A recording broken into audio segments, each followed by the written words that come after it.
Well, hello, my classmates. Today I'm going to be schooling you on how to toast your triceps using one of the best, or in my opinion, one of my favorite barbell tricep extension movements called the JM Press. This movement was named after J.M. Blakely, one great world record bench presser from back in the day. He competed all throughout the 1990s and the early 2000s and was a staple at Westside Barbell Gym during that time. So what I'm doing here is I'm doing sets of 8, and then after every set of 8, I'm just adding either a 10, and as you'll see towards my last set, just a 5-pound plate on each side until I can't get a set of 8 anymore. Also, my intention is that the only rest that I'm taking while I'm doing this is to just changing the plates.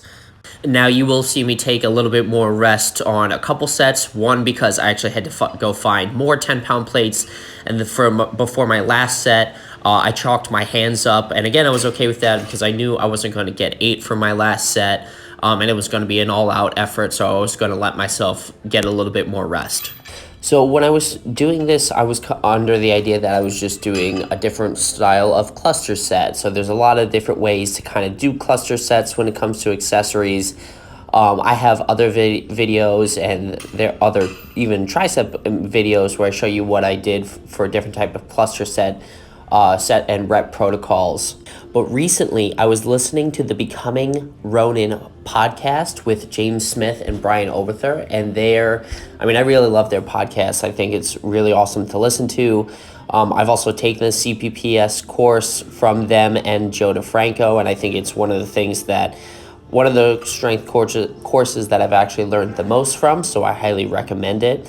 But I heard James Smith describe this as an add set.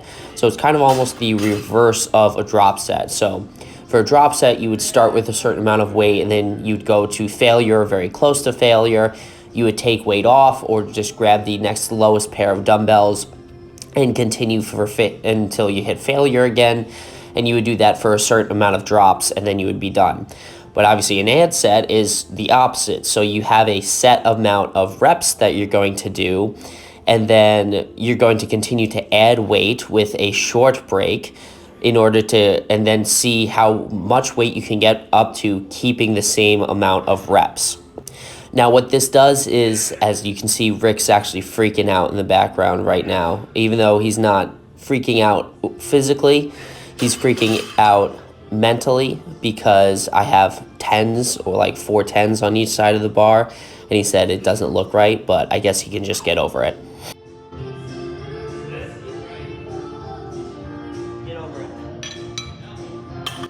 Well, anyway, so what this add set is supposed to do is reduce the amount of weight that you need in order to hit a similar muscular fatigue level.